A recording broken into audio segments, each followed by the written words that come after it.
በእንተ ሐውልታት በአብይ ጾሙ ንውጽውጽታ ማግስት የተሰጡ ምዕዳናት በቅዱስ ዮሐንስ አፈወርቅ። ትርጉም ገብረ እግዚአብሔር ኪደ።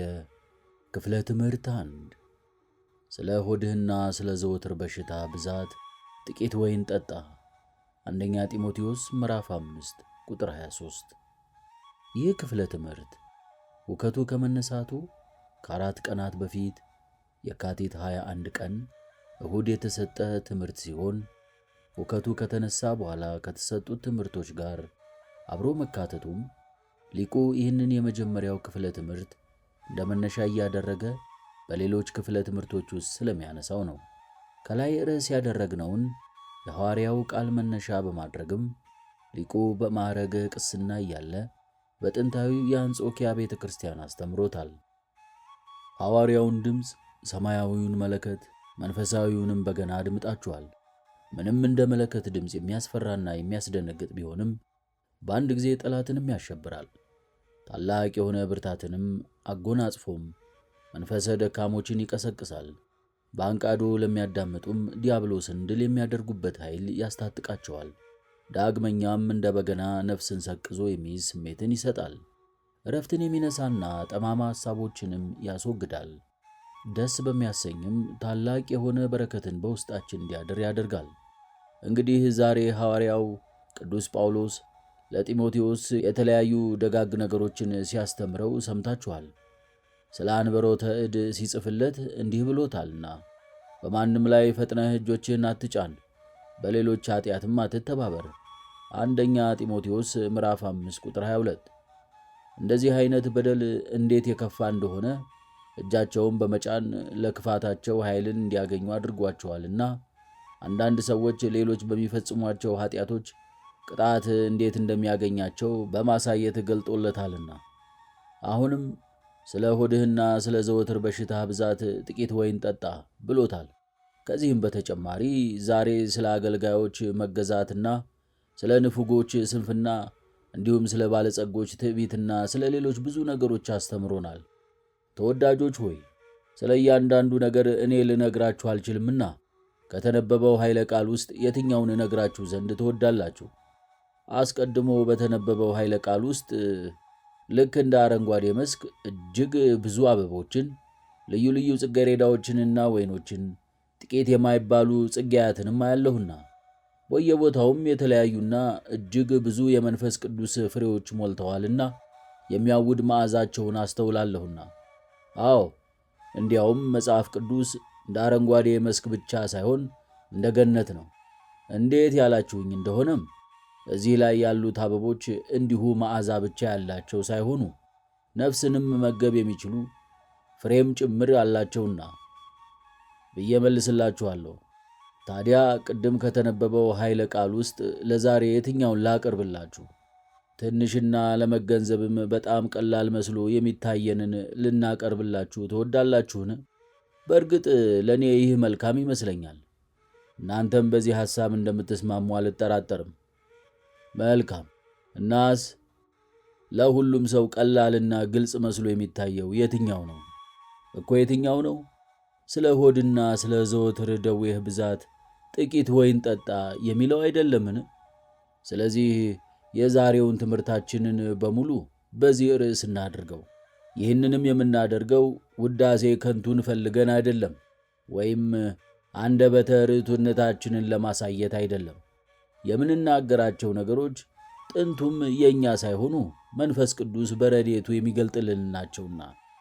ስለዚህ ይህንን የምናደርገው ስልቹ የሆኑ ሰማዕያንን እንድናነሳሳቸው፣ የቅዱሳት መጻሕፍት ሀብት እንደምን የበዛ እንደሆነ እንድናስረዳቸው፣ አለፍ አለፍ እያሉ በፍጥነት ማየቱ አስተማማኝ እንዳልሆነና ከጉዳት ነፃ ለመሆኑን ለማሳየት ነው። እንግዲህ እንዲህ እንዳሁኑ አይነት ኃይለ ቃል ለሰው ብዙ ምስጢር እንደሌላቸው መስለው የሚታዩ ቀላልና ግልጽ ሆነው ሳለ እጅግ ብዙ መንፈሳዊ ሀብታትን የሚያድሉን ከፍ ያለ የመንፈሳዊ ጥበብን ደጅ የሚከፍቱልን ከሆነ እንዲሁ በአንዴ ብዙ ሀብታትን የሚያድሉት ሌሎች ደግሞ በጽሞና ለሚያስተውላቸው ሁሉ ስፍር ቁጥር የሌላቸውን ሀብታት ያጎናጽፋቸዋል። ስለዚህ እነዚህን ግልጽ መስለው የሚታሰቡ የመጽሐፍ ቅዱስ ኃይለ ቃላትን እንዲሁ ተቻኩለን ልናልፋቸው አይገባም። እነዚህም ቢሆኑ በመንፈስ ቅዱስ አጋዥነት የተጻፉ ናቸውና። ይህ ጸጋ ደግሞ እንዲሁ ታናሽ ወይም ማዕከላዊ የሚባል ያይደለ ልዑልና ግሩም ነው። የሰጪውን የመንፈስ ቅዱስ ለጋስነት የሚያሳይ ነውና። ስለዚህ ግዴለሾች ሆነን አናዳምጥ። ምድራዊ ማዕድንን የሚያቀልጡ ሰዎችስ እንኳን ማዕድኑን ወደ እቶን እሳት ጨምረውት ከቆዩ በኋላ የሚሰበስቡት ትልልቁን ወርቅ ብቻ ሳይሆን በብዙ ጥንቃቄ በጣም ጥቃቅን ቅንጣቶችንም ጭምር ነው።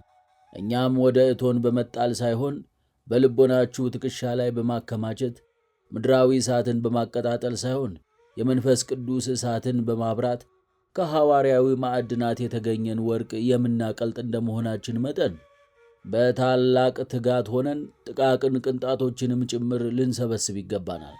ምንም እንኳን ኃይለ ቃሉ አጭር ቢሆንም በውስጡ የቋጠረው ምስጢር ግን እጅግ ጥልቅ ነው። ዕንቁዎች እጅግ ውድ የሚሆኑት በግዝፈታቸው ሳይሆን በውበታቸው ነው።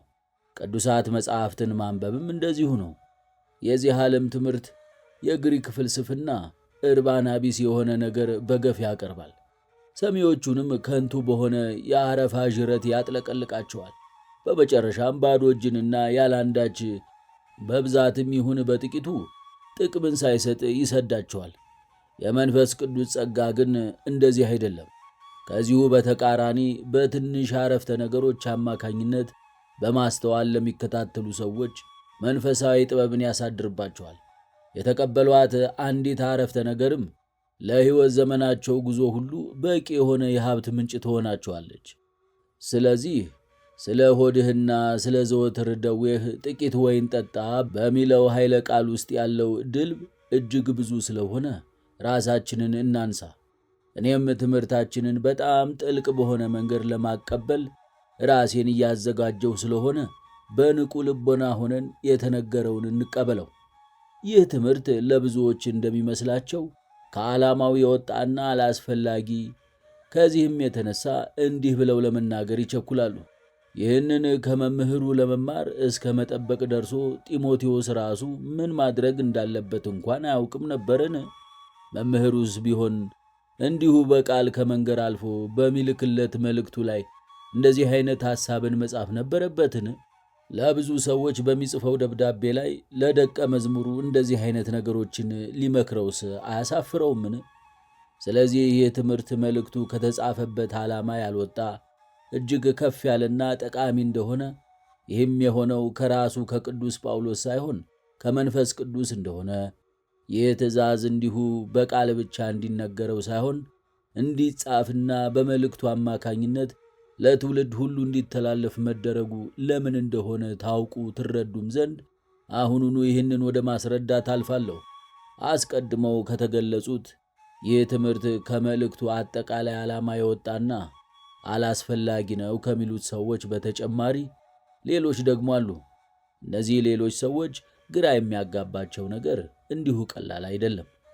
ራሳቸውን እንዲህ ብለው ይጠይቃሉና እንዲህ እግዚአብሔርን የሚታመን አንደኛ ጢሞቴዎስ 3:13 በአጸደ ሥጋ እያለስ ይቅርና ካረፈ በኋላም አጽሙና የሰውነቱ ቅሬታ አጋንንትን የሚያስወጣ ሰው ሆኖ ሳለ ለምን እግዚአብሔር እንደዚህ አይነት ሕመም እንዲታመም ፈቃዱ ሆነ?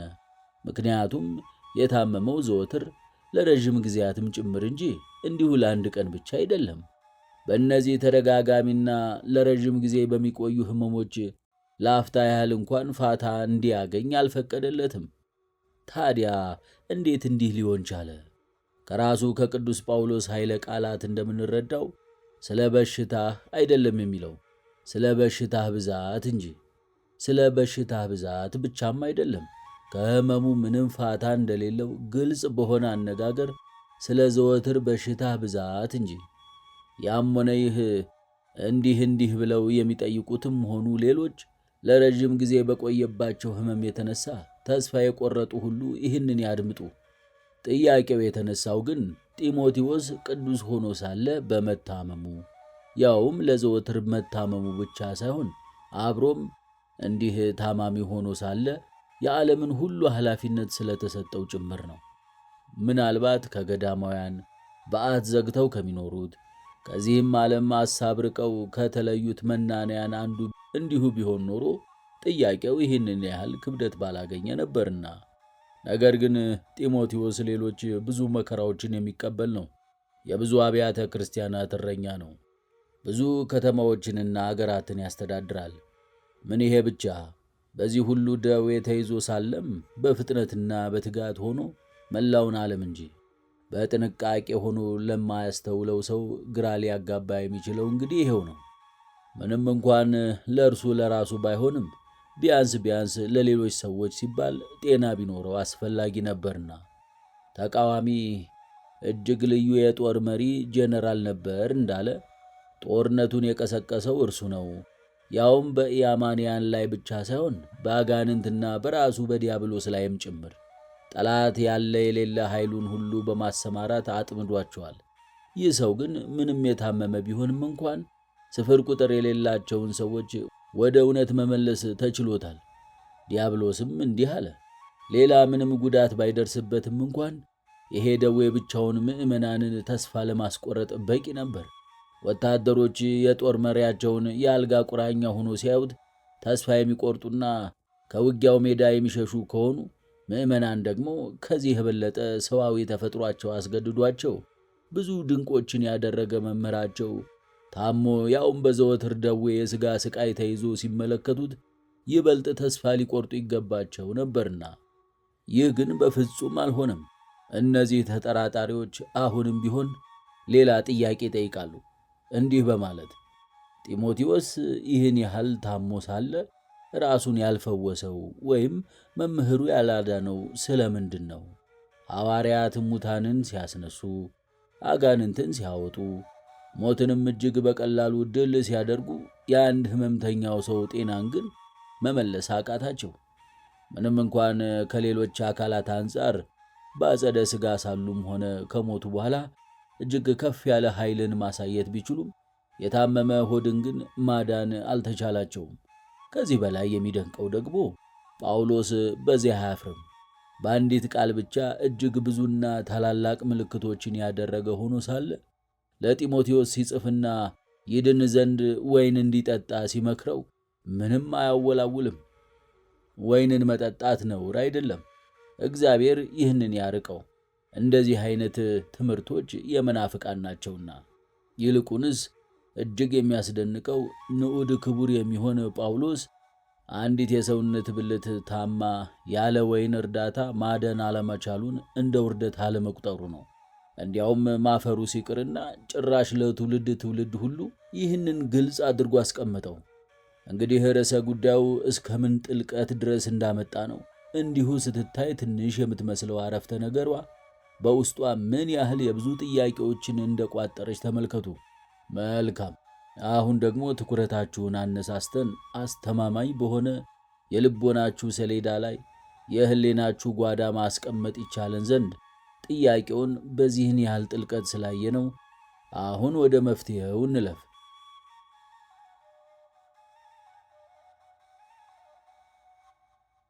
እነዚህን ጥያቄዎች ከመመለሴ በፊት ግን ስለ ጢሞቴዎስ መልካምነትና ስለ ቅዱስ ጳውሎስ ፍቅርን የተሞላ ጥንቃቄ ጥቂት ነገር እናገር ዘንድ ፍቀዱልኝ።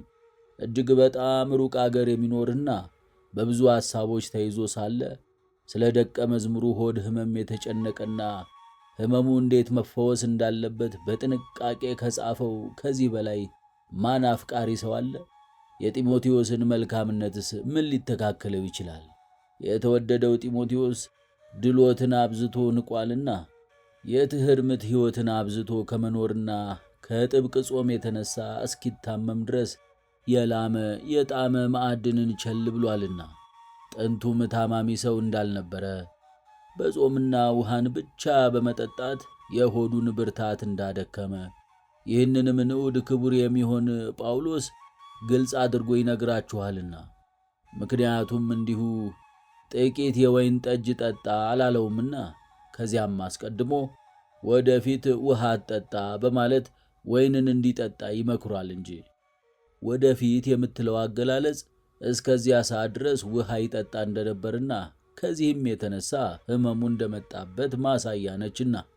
በዚህ መንፈሳዊ ጥበቡና የትምህርት ሕይወቱ የማይደነቀውስ ማን ነው?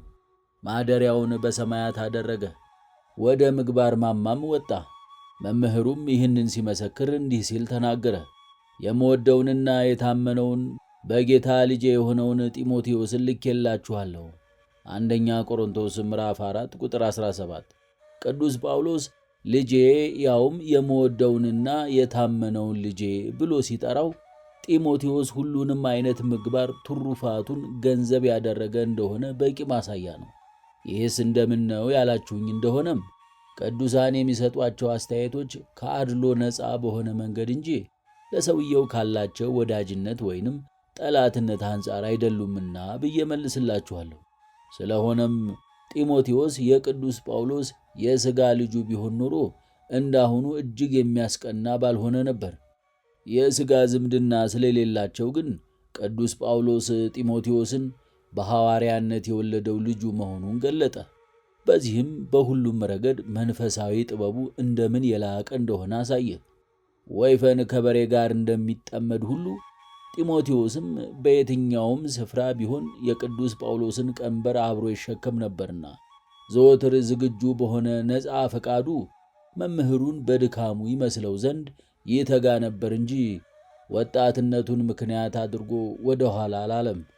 ይህንን በማስመልከትም የተወደደ ጳውሎስ ራሱ እንዲህ ሲል መስክሮለታል። እንደኔ ደግሞ የጌታን ሥራ ይሠራልና እንግዲህ ማንም አይናቀው። አንደኛ ቆሮንቶስ ምዕራፍ 16 ቁጥር 10። የጢሞቴዎስ ትጋት ከራሱ ከቅዱስ ጳውሎስ ጋር ተነጻጻሪ እንደሆነ እንዴት እንደሚመሰክርለት ታያላችሁን? ዳግመኛም ቅዱስ ጳውሎስ እነዚህ ነገሮች የተናገራቸው አድልቶ ወይንም ጢሞቴዎስን ስለሚወደው ነው ተብሎ እንዳይታሰብ የልጁን መልካምነት ሰማዕያኑ ራሳቸው እንዲመሰክሩ አድርጓቸዋል። እንዲህ ሲል ነገር ግን ልጅ ለአባቱ እንደሚያገለግል ከእኔ ጋር ሆኖ ለወንጌል እንዳገለገለ መፈተኑን ታውቃላችሁ።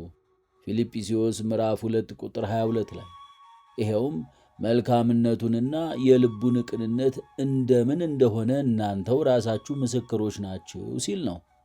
ይህን ወደሚያህል ምግባረ ትሩፋት ደርሶ ሳለ ግን ፈሪሃ እግዚአብሔርን ገንዘብ አድርጎ አብዝቶ ይጾማል እንጂ በዚህ አልታበይም። ብዙዎች ለ10 ወይም ለ20 ወራት ከጾሙ በኋላ ወዲያው ነገር ዓለሙን ሁሉ እርግፍ አድርገው እንደሚተዉት አይነት ሰዎች አልሆነም። በፍጹም እንደዚህ አልሆነም። ለራሱም ከእነዚህ አንዱንስ እንኳን አልተናገረም። ከዚህ በላይ ጾም ምን ያደርግልኛል? ራሴን መግዛት እችላለሁ። ፍትወቶቼን፣ ሥጋዊ ፍላጎቶቼን ድል ነስቻቸዋለሁ። ሰውነቴን አጎስቁያለሁ፣ አዋርጃለሁ። አጋንንት እንዲርዱ አድርጌያለሁ። ዲያብሎስን ከሰዎች ወጥቶ እንዲሄድ አድርጌያለሁ። ሙታንን አስነስቻለሁ። ለምጻሞችን አንጽቻለሁ። ለመስተጻራረን ለአጋንንት አስጨናቂ ሆኜባቸዋለሁ። ታዲያ እንዲህ ማድረግ ከተቻለኝ ከጾም ምን እጠቀማለሁ? ምን ይረባኛል? እንዲህ ብሎ ሊናገር ሲቅርና አላሰበውምም። እንዲያውም እነዚህ ለመቁጠር እንኳን የሚያታክቱ ምግባራትን ይዞ አሁንም ይፈራ ይንቀጠቀጥም ነበር። ይህንንም መንፈሳዊ ጥበብ የተማረው ከመምህሩ ነው። መምህሩ ወደ ሦስተኛው ሰማይ ከተነጠቀ፣ ወደ ገነት ከተጓዘ፣ ሰዎች ሊሰሙት የማይገባ ቃልን ከሰማ፣ እንዲህ አይነት ምስጢራትን ከተካፈለ፣ ክንፍ እንዳለው ፍጥረት ከጠቅላላው ዓለም ከወጣ በኋላም እንኳን ቢሆን ለቆሮንቶስ ክርስቲያኖች ሲጽፍላቸው እንዲህ ብሎናል። ለሌሎች ከሰበኩ በኋላ ራሴ የተጣልሁ እንዳልሆን እፈራለሁ። አንደኛ ቆሮንቶስ ምዕራፍ 9 ቁጥር 27። እንግዲህ ዓለም በእኔ ዘንድ የተሰቀለ ነው፣ እኔም በዓለሙ ዘንድ የተሰቀልሁ ነኝ ብሎ የተናገረውና ንዑድ ክቡር የሚሆን ጳውሎስ ከዚህ ሁሉ በኋላ ከፈራ እኛም አብዝተን ልንፈራ ይገባናል። ይህም ብቻ ሳይሆን በያዝነው ምግባር መጠን ልንፈራ ይገባናል። ምክንያቱም ሕይወታችንን በጥንቃቄ እንደምንመራ ሲመለከት ዲያብሎስ እጅግ በጣም ይቆጣል፣ ይበልጥ ጨካኝ ይሆናል። የምግባር መርከባችን እንደ ሞላጅ ጭነቷም እጅግ እንደሆነ ሲመለከት አሰቃቂ የሆነ አደጋን ለማድረስ ይጣደፋልና። ለምን ብለህ የጠየቅከኝ እንደሆነም ጥንቱም የማይረባና ወራዳ ሰው ቢወድቅና ቢዋረድ ለሚመለከተው ይሄን ያህል ታላቅ ጉዳትን አያመጣም ብዬ መልስልሃለሁ። በምግባር ሰገነት ላይ ከፍ ብሎ ቆሞ የነበረው ብዙ ሰዎች የሚያዩትና የሚያውቁት እንዲሁም የሚያደንቁት ሰው ድንገት ሲጠቃና ሲወድቅ ግን ታላቅ የሆነ ውድመትንና ጥፋትን ያስከትላል። ይኸውም እርሱ ከዚህ ከፍታ ላይ ስለወደቀ ብቻ ሳይሆን እርሱን የሚመለከቱ ሌሎች ሰዎችንም ቸልተኞች እንዲሆኑ ከማድረግም ጭምር ነው። ከሰውነታችን አንዱ ብልት ብዙም ጉዳት ሳያመጣ ሊወገድ ይችላል። ዓይን ማየት ቢሳነው ወይም ጭንቅላት ከፍተኛ ጉዳት ቢደርስበት ግን ጠቅላላ ሰውነት ጥቅም የለው። ስለ ቅዱሳንና ታላላቅ በጎ ምግባራትን ስለሰሩ ሰዎችም እንዲሁ ልንል ይገባናል። እነዚህ ሰዎች ሲጠፉ ወይም አንዳች እንቅፋት ሲገጥማቸው በተቀረው የሰውነት ክፍል ማኅበረ ምዕመናን ላይ አጠቃላይና ሊቋቋሙት የማይችሉት ጉዳትን ያመጣሉና። ስለሆነም ጢሞቴዎስ እነዚህን ነገሮች ተረድቶ በሁሉም ረገድ ራሱን ይጠብቅ ነበር። ወጣትነት እጅግ አስቸጋሪው፣ ያልተረጋጋ፣ በቀላሉ የሚታለሉበት፣ በሥጋ ፈቃድ በፍትወት ለመውደቅ እጅግ ቅርብ የሆነ እንዲሁም ብርቱ ልጓም የሚያስፈልገው ዕድሜ እንደሆነ ያውቃልና። በእርግጥም ወጣትነት ከአፋ የሚወጡ ነገሮችን በቀላሉ ሊይዝ በፍጥነትም ሊቀጣጠል የሚችል ክምር ነውና በሁሉም አቅጣጫ ለማቀዝቀዝና የሚንቀለቀለውን ነበልባል ለማጥፋት ከፍተኛ የሆነ ጥንቃቄን ይወስድ ነበር። እጅግ አስቸጋሪና ያልተገራ የነበረው ፈረስ በሰረገላው ነጂ ማለትም በልቦና እጅ ተይዞ የሴሰኝነትን ሥራዎች እስኪገራ ታዛዥ እስኪሆን ሙሉ ለሙሉ መገዛት እስከሚችል ድረስ ከፍተኛ የሆነ ኃይልን በመጠቀም ተቆጣጠረው። እንዲህ እንዲል ሥጋ ደካማ ይሁን፣ ነፍስ ግን ደካማ አይሁን። ሥጋ ልጓም ሊደረግለት ይገባል። መንፈስ ወደ ሰማያት የሚያደርገው እሽቅድድም ግን ሊገታ አይገባም። ከዚህም በተጨማሪ ግን አንድ ሰው በዚህ ሰው ሊደነቅ ይችላል። ምክንያቱም እንደዚህ ታሞ ሳለ፣ እንደዚህ ከሕመሙ ጋር እየታገለ ሳለ የእግዚአብሔርን ሥራ ችላ አላለምና። ጤናና ብርታት ካላቸው ሰዎች በላይ አንዴ ወደ ኤፌሶን፣ ሌላ ጊዜ ወደ ቆሮንቶስ፣ ደግሞም ወደ መቄዶንያና ወደ ጣሊያን በሁሉም ቦታ ላይ እየታየ በየብስም በባሕርም ከመምህሩ ጋር ተጋድሎውንና መከራውን ሁሉ እየተካፈለ የነፍሱ መንፈሳዊ ጥበብ በሥጋው መታመም ምክንያት ሳታፍር ወደ ሁሉም ቦታ ይሯሯጥ ነበርና። እንግዲህ ለእግዚአብሔር መቅናት ማለት እንደዚህ ነው። ይህቺ ቅናት እንደዚህ ያለ ፈጣን መንፈሳዊ ክንፍን ታሰጣለች። የሰውነታቸው አቋም የተስተካከለ ደህና ጤናንም የያዙ ሰዎች ነፍሳቸው ግን ወራዳ፣ ስንፍናና ደካማ ከሆነች ጉልበታቸው ለምንም አይጠቅማቸውምና ልክ እንደዚሁ ጉልበታቸው እጅግ ደካማ ሆኖ ሳሉ ነፍሳቸው ንጽሕትና ንቁ ከሆነች የሥጋ ድካማቸው ምንም አይጎዳቸውምና። እዚህ ላይ የተጠቀሰው የቅዱስ ጳውሎስ ትምህርትና ምክር ግን ለአንዳንዶቹ ከአፍ ሲታይ ከልክ በላይ ወይን መጠጣትን የሚፈቅድ ሊመስል ይችላል። እንደዚህ ግን አይደለም። እንዲያውም ኃይለ ቃሉን በጥንቃቄ ከመረመርነው ወይንን ከመጠጣት ስለመታቀብ የሚያስተምር ነው። ቅዱስ ጳውሎስ ጢሞቴዎስ ከታመመበት ጊዜ አንስቶ ከመነሻውና ከመጀመሪያው እንደዚህ አይነት ምክርን አልለገሰውምና ጉልበቱ ሁሉ እንደ ደከመ ባየ ጊዜ ግን እንዲህ ሲመክረው እንኳን በልክ እንጂ እንዲሁ እንዳገኘ እንዲጠጣ አይደለም። ምክንያቱም እንዲሁ ወይንን ጠጣ አላለውምና ጥቂት የወይን ጠጅ ጠጣ እንጂ። ይህ ቢሆን ጢሞቴዎስ እንደዚህ አይነት ምክር አስፈልጎት ሳይሆን ትምህርቱ ለእኛም ጭምር እንዲሆን ነው። በመሆኑም በጢሞቴዎስ አንጻር ወይንን ስንጠጣ ልኬቱንና መጠኑን ለእኛ ነገርን። ጢሞቴዎስ መጠጣት ያለበት ሕመሙን ሊሽርለት በሚችል መጠን፣ ለሰውነቱ ጤናን ሊያመጣለት በሚችል መልኩ እንጂ ሌላ በሽታን በሚጨምርበት መጠን አይደለምና። ከልክ በላይ ወይንን መጠጣት ብዙ ውሃን ከመጠጣት በላይ በሥጋም ሆነ በነፍስ የሚያመጣው ደዌ እንደዚሁ ጥቂት አይደለም። በብዛቱም በጉዳቱ መጠንም እጅግ የበዛ ነው እንጂ የሥጋን ብርታት ልፍስፍስ ከማድረጉም በተጨማሪ የፍትወታ ጦርነትን፣ የጠማማ ሐሳቦችን ፈተናን ወደ ሕሊና ያስገባል። በውሃ ሙላት የሚጥለቀለቅ መሬት ደጋግሞ ወይንን ከመጠጣት የተነሳ ሰውነቱ ደካማ፣ ልፍስፍስና ባዶ እስከ መሆን ደርሶ አይታወክምና። ስለዚህ በሁሉም አቅጣጫ መጠናችንን ከማለፍ እንጠብቅ።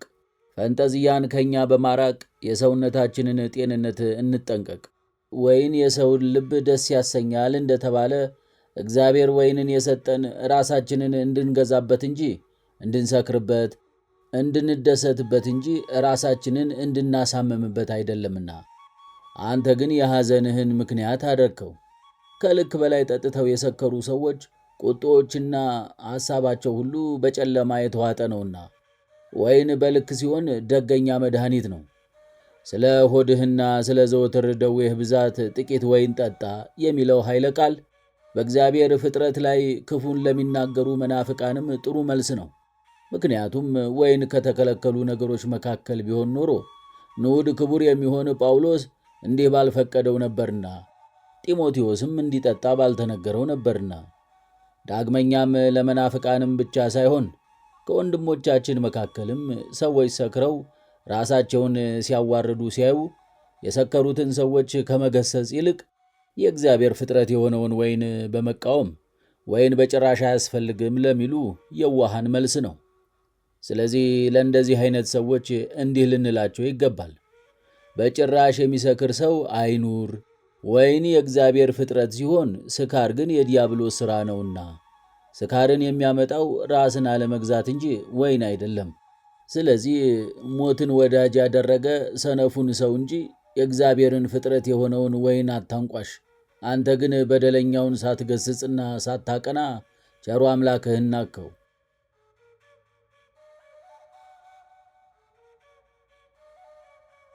ስለዚህ ሰዎች እንዲህ ብለው ሲናገሩ ስንሰማቸው ንግግራቸውን ልናስቆማቸው ይገባል።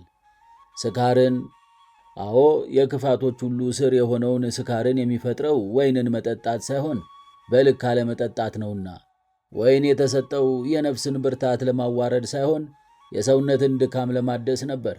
የመንፈስን ጤንነት ለማጥፋት ሳይሆን ደዌ ዘሥጋን ለማስወገድ ነበር። ስለዚህ አንተ ሰው ሆይ የእግዚአብሔር ስጦታን አላግባብ በመጠቀም ለሰነፎችና ለነውረኞች እጀታን አትስጣቸው። ከስካር የሚከፋስ ምን አለ? ሰካራም ሰው ተንቀሳቃሽ ሬሳ ነው። ስካር ወደውና ፈቅደው ዲያብሎስ የሚሆኑበት ነው፣ ንስሐ እስካልገቡበት ድረስ።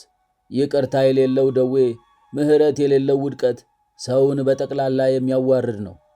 ሰካራም ሰው በእኛ ዘንድ በይፋም ሆነ በስውር በሚያደርጋቸው ነገሮች ብቻ ሳይሆን እርሱን ማየት ብቻውን ከሁሉም ነገር ይልቅ አጸያፊ ነው፣ ትንፋሹ እጅግ ይከረፋልና።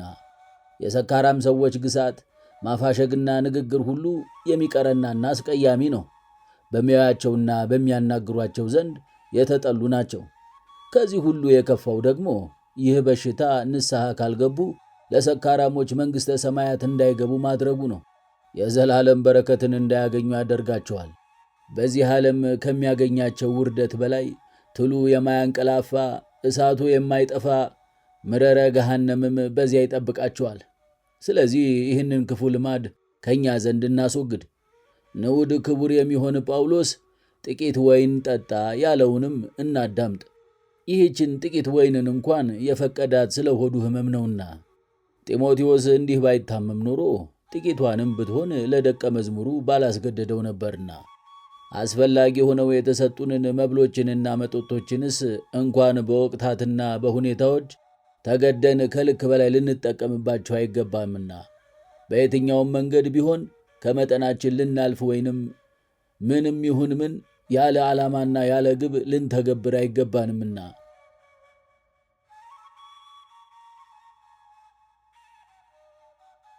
አሁን ቅዱስ ጳውሎስ የሚያደርግለትን ከፍተኛ እንክብካቤና የጢሞቴዎስን ምግባር ስለተማርን ወደ ቀጣዩ እንሂድና ለእነዚህ ጥያቄዎች የሚሆን መልስን ወደ ማምጣት እንመለስ። ጥያቄዎቹስ ምን ምን የሚሉ ናቸው? መፍትሔው ግልጽ እንዲሆን ጥያቄዎቹን እንደገና መጥቀሱ አስፈላጊ ነውና። እናስ ይህን የመሰለ ቅዱስና እጅግ በጣም ብዙ ኃላፊነቶችን የተሸከመ ሰው በጥቂት ወይን ካልሆነ በቀር እንዴት እግዚአብሔር ራሱ ጢሞቴዎስም ሆነ መምህሩ ጳውሎስ ሊያድኑት በማይችሉት በሽታ እንዲታመም ፈቀደ። በእውነቱ አስቀድመው የተነሱት ጥያቄዎች ይህን የመሰሉ ናቸው። ስለዚህ ምንም እንኳን ታላላቅና አስደናቂ ቅዱሳን ቢሆኑም ለምን ወደ እንደዚህ አይነት ደዌ ብቻ ሳይሆን ወደ ማጣት፣ ወደ ረሃብ፣ እስራቶች፣ ስቃያት፣ ብስጭቶች፣ መጠቃቶች እንዲሁም ከዚህ ሁሉ ዓለም ጋር ተያይዘው ወደሚመጡ መከራዎች እንደሚገቡ እነርሱ ብቻ ሳይሆኑ ዛሬም ቢሆን ልክ እንደ እነርሱ እንደዚህ ያለ ነገር በሚገጥማቸው ላይ ጥያቄን ለሚያነሱ ሰዎች ግልጽና የማያሻማ ምላሽን ታገኙ ዘንድ ትክክለኛው መፍትሄን ለሚያነሱ ሰዎች ትክክለኛ መፍትሄ ማምጣት አስፈላጊ ነው። ብዙ ሰዎች ጥያቄን ሲያነሱ ሰምታችኋልና እንዲህ ሲሉ፣ አንድ ሰው ትሑትና ቅን ሆኖ ሳለ ሥርዓት የለሽና ክፉ በሆነ ሰው ዕለት ዕለት በፍርድ ዙፋን ፊት የሚቆመው ስፍር ቁጥር የሌለው መከራ የሚደርስበትና እግዚአብሔርም ይህ እንዲደርስበት የሚፈቅደው ስለምንድን ነው? ሌላው ሰው በሐሰተኛ ምስክርነትና ያለ አግባብ እንዲሞት የሚደረገው ስለምንድን ነው? ተቃዋሚው አሁንም እንዲህ ይላል፣ አንዳንዱ ሰው ውሃ ውስጥ ተጨምሮ ይሞታል፣ ሌላው ሰው ወደ ገደል ይወረወራል። ብዙ ቅዱሳን እንዲሆነው በአይነትም በብዛትም እጅግ የተለያዩ መከራዎች እንደደረሱባቸው ከእኛ ዘመንም ሆነ ከቅድመ አያቶቻችን ዘመን አንስተን መናገር እንችላለን። ስለዚህ በአጠቃላይ የእነዚህ መከራዎች ምክንያት ምን እንደሆነ እንድናይና እኛም እንዳንጠራጠር ወይም እንደዚህ አይነት ማሰናከያ ድንጋይ የሚገጥማቸውን እንዲሁ ችላ እንዳንላቸው ከዚህ ቀጥሎ የሚቀርቡትን ምክንያቶች በማስተዋል ልንከታተል ይገባናል። ቅዱሳን ለምን በአይነትም በብዛትም ልዩ ልዩ መከራዎች እንደሚደርስባቸው ለእናንተ ለመወዳችሁ የምነግራችሁ በቁጥር 8 ምክንያቶች አሉኝ። በመሆኑም በጣም ብዙ ምክንያቶች እያሉ አንድ ምክንያትስ እንኳን እንደሌለ አድርገን ከእንግዲህ ወዲህ በሚከሰቱ ነገሮች ብንሰናከል፣ ብንጠራጠርና ብንታወቅ ምንም ይቅርታ ወይንም ምሕረት እንደማይደረግልን በማወቅ በታላቅ ማስተዋል ሆነው ሁላቸውም ወደ እኔ ይዙሩ። ስለዚህ እግዚአብሔር መከራ እንዲደርስባቸው የሚፈቅድበት የመጀመሪያው ምክንያት በሚሰሯቸው ምግባራትና በሚፈጽሟቸው ተአምራት በቀላሉ ወደ ድፍረት እንዳይገቡ ነው። ሁለተኛ፣ ሌሎች ሰዎች እነዚህ ቅዱሳን ከሰዋዊ ባህሪያቸው በላይ ግምት እንዳይሰጧቸውና ሰዎች ሳይሆኑ አማልክት ናቸው ወደሚል ድምዳሜ እንዳይደርሱ ነው። ሦስተኛ፣ የእግዚአብሔር ኃይል ድል ሲያደርግ ሲያሸንፍ እንዲገለጥና በዚህም በታመሙና በታሰሩ ሰዎች ቃሉ እንዲሰፋ ነው። አራተኛ፣ እነዚህ ሰዎች እግዚአብሔርን የሚያገለግሉት ሹመት ሽልማትን ሽተው ሳይሆን እነዚህን የሚያህሉ መከራዎችን እንኳን ተቀብለው ለእግዚአብሔር ያላቸው ፍቅር ቅንጣትም ታህል እንዳልቀነሰ እንዲታወቅና ጽናታቸው እጅግ ደምቆ እንዲታይ ነው። አምስተኛ፣ ልቦናዎቻችን ስለ ምስጢረ ትንሣኤ ሙታን እንዲያውቁ ነው።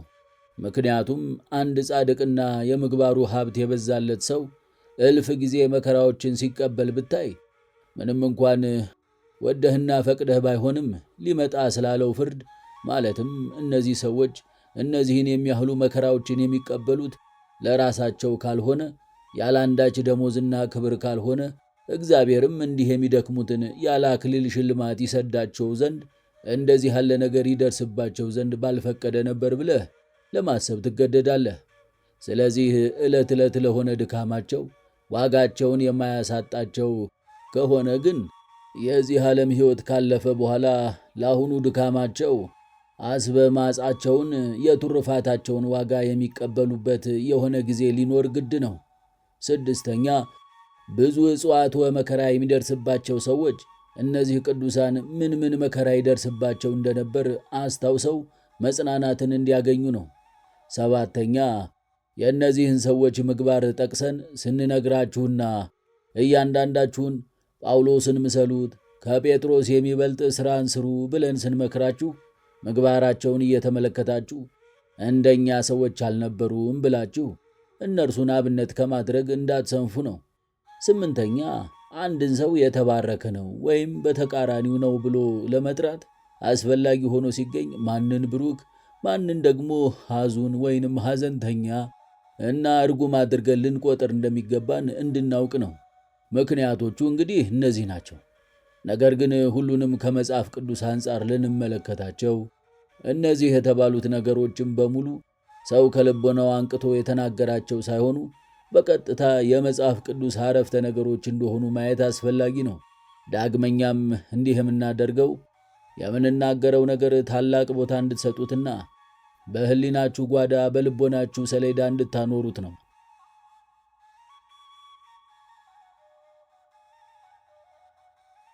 ራስን መግዛትንና ትሕትናን ገንዘብ ማድረግ እንዲችሉና በሚያደርጓቸው ገቢረ ተአምራትም ሆኑ በሚሰሯቸው ታላላቅ ምግባራት እንዳይታበዩ መከራ ለቅዱሳን እጅግ ጠቃሚ ነው። እግዚአብሔር ፈቃዱ የሚሆነው ለዚሁ ምክንያት ነው። ነቢዩ ዳዊትና የተወደደ ጳውሎስም ስለዚህ ነገር እንደ አንድ ቃል ተናጋሪ፣ እንደ አንድ ልብ መካሪ ሆነው አንድ አይነት ሐሳብን ሲናገሩ እንሰማቸዋለን። ክቡር ዳዊት ጌታ ሆይ ሥርዓትህን እማር ዘንድ ያስጨነከኝ ለመልካም ሆነልኝ ይላል በመዝሙር 118 ቁጥር 71 ላይ። ቅዱስ ጳውሎስም ደግሞ እስከ ሦስተኛው ሰማይ ድረስ ተነጥቄ ነበር በማለት ወደ ገነት መሄዱን ይነግረንና ቀጥሎም ስለዚህም በመገለጥ ታላቅነት እንዳልታበይ የሥጋዬ መውጊያ እርሱም የሚጎስመኝ የሰይጣን መልእክተኛ ተሰጠኝ ይላል ሁለተኛ ቆሮንቶስ ምዕራፍ 12 ቁጥር 2 ላይ። ከዚህ በላይ ግልጽ ንግግር ምን አለ? እንዳልታበይ አለና ስለዚሁ ምክንያት እግዚአብሔር የሚጎስመኝን የሰይጣን መልእክተኛ ሰጠኝ አለ። በእርግጥ የሰይጣን መልእክተኛ የሚለው በቁሙ ከአጋንንት አንዱ ለማለት ሳይሆን በታላቅ ትጋት ሆነው የሚያውኩትንና የሚያስጨንቁት ዲያብሎስን የሚያገለግሉ ሰዎች ኢአማንያንን፣ ሐሳውያንን፣ መናፍቃንን ሲል ነው። በሌላ አገላለጽ እንዲህ ማለቱ ነው። እግዚአብሔር እነዚህን ስደተኞችንና ፋታ የለሽ መከራዎችን ሊያስቀርልኝ ይችል ነበር። ነገር ግን እስከ ሦስተኛው ሰማይ ድረስ ተነጥቄ ወደ ገነት ሄጄ ስለነበር በተገለጡልኝ ነገሮች ታላቅነት እንዳልታበይና ስለ ራሴ ብዙ እንዳላስብ ስደቶች በእኔ ላይ እንዲመጡ ፈቀደ። እነዚህ የሰይጣን መልእክተኞች በስደትና መከራ እንዲጎስሙኝ አዘዘ። ምንም እንኳን ጳውሎስም ሆነ ጴጥሮስ እንዲሁም እነርሱን የሚመስሉት ሁሉ ቅዱሳንና ክቡራን ሰዎች ቢሆኑም በእርግጥም ናቸውና ሰዎች እንደመሆናቸው መጠን በቀላሉ እንዳይታበዩ፣ ቅዱሳን እንደመሆናቸውም ደግሞ ከሌሎች ይልቅ ይበልጥ ታላቅ የሆነ ጥንቃቄ ያሻቸዋል። ብዙ መልካም ምግባራትን እንደሰሩ እንዲሁም ነፍስ በንጽሕና በቅድስና እንደምትኖር እንደማስተዋል የሚያስታብይ ምንም ነገር የለምና። ስለዚህ በአጠቃላይ እነዚህ ቅዱሳን እንደዚህ አይነት ነገር እንዳይገጥማቸው ምንም እንኳን መንፈሳዊ ኃይል ያላቸው ቢሆኑም ራሳቸውን ዝቅ አድርገው እንዲጠብቁና በሁሉም ረገድ በመጠን መኖርን እንዲለማመዱ እግዚአብሔር ፈተናና መከራ እንዲያገኛቸው ፈቀደ። ይህ ራሱ የእግዚአብሔርን ኃይል እንደሚያሳይም ንዑድ ክቡር ከሚሆን ከዚህ ሐዋርያ አስቀድሞ ከነገረን ነገር መረዳት ትችላለህ። ልክ ኢአማንያኑ እንደሚሉት እግዚአብሔር ይህን ነገር የሚፈቅደው አንዳንድ ሰዎች የሚታመሙት፣ እነዚህ የታመሙትም ዘወትር የሚሰቃዩት እግዚአብሔር ሊያድናቸው ስለማይቻለው ነው ብለህ እንዳታስብ። እነዚህ እውነቶች እግዚአብሔር ሊያርቃቸው ስላልቻለ ሳይሆን ኃይሉን ለሰው ሁሉ እጅግ ከፍ አድርገው እንዲያሳዩ እንደሆነ ቅዱስ ጳውሎስ እነዚህን እውነቶች ምክንያት አድርጎ እንዴት ግልጽ እንደሚያደርገው ተመልከት። የሥጋዬ መውጊያ እርሱም የሚጎስመኝ የሰይጣን መልእክተኛ ተሰጠኝ ብሎ ከተናገረና ይህንን እንዲያርቅለት ብዙ ጊዜ እንደለመነ ከገለጸ በኋላ እንዲህ ብሎ ይጨምርልናል። ስለዚህም ከኔ ያርቀው ዘንድ ጌታዬን 3 ጊዜ ማለድሁት፣ እርሱም ጸጋዬ በቃሃል ኃይሌ በድካሚ ይፈጸማልና አለኝ። ጌታችን እንዲህ ማለቱ ነበር፣ ኃይሌ የሚገለጸው አንተ ደካማ ስትሆን ነው። ምንም እንኳን ደካማ መስለ ብትታይም የለበስከው ቃል ግን ከፍ ከፍ ይላል፣ በአራቱ ማዕዘንም ይዳረሳል። ስለሆነም ብዙ ተገርፎ ወደ ወህኒ ከተወረወረ በኋላ አሳሪውን እስረኛ አድርጎታል። ሐዋርያት ሥራ ምዕራፍ 16 ቁጥር 24። እግሮቹ በእግረ ሙቅ ታስረው ነበር፣ እጆቹም በካቴና ተጠፍረው ነበር። በመንፈቀ ሌሊት እየጸለዩ እግዚአብሔርን በዜማ ሲያመሰግኑ ግን የወህኒው መሠረት ተናውጧል። እንግዲህ የእግዚአብሔር ኃይል እንዴት በድካም እንደተፈጸመ ታያለህን? ቅዱስ ጳውሎስ ሳይታሰር ያንን ሕንፃ ቢያናውጠው ነገሩ ይህንን ያህል አስደናቂ ባልሆነ ነበር። ስለዚሁ ምክንያት አለው ጌታ ኃይሌ በአንተ በታሰርከውና በእግረ ሙቅ በተያዝከው አብዝቶ ይገለጥ ዘንድ በወህኒ ቆይ። ወህኒውም በሁሉም አቅጣጫ ይንቀጠቀጣል፣ እስረኞቹም ከእስራታቸው ይፈታሉ። የወህኒ ቤት ጠባቂውን ያስደመመውም ይሄ ነበር። በጥብቅ ታስረዋላ። ቅዱስ ጳውሎስ ግን በጸሎት ብቻ የወህኒውን መሠረት አናውጠውታል። የወህኒ ቤቱን ደጅ ከፍቶታል። እስረኞቹም ሁሉ ከካቴናቸው ተፈተዋል። አንድ ሰው የእግዚአብሔር ኃይል በድካም እንደሚፈጸም የሚያየው በዚህ ጊዜ ብቻ አይደለም። በቅዱስ ጴጥሮስ፣ በቅዱስ ጳውሎስ በራሱ እንደዚሁም በሌሎች ደቀ መዛሙርቱም ሁሉ ይህ ደጋግሞ ይመለከታል። በስደት መካከል ረድኤተ እግዚአብሔር በዝቶ ከመከራው ጎን አብሮ ተገልጦ እግዚአብሔርም ኃይሉን እያሳየ ያስተውላል። እንዲህ በመሆኑም እግዚአብሔር ጸጋዬ ይበቃሃል፣ ኃይሌ በድካም ይፈጸማልና አለ።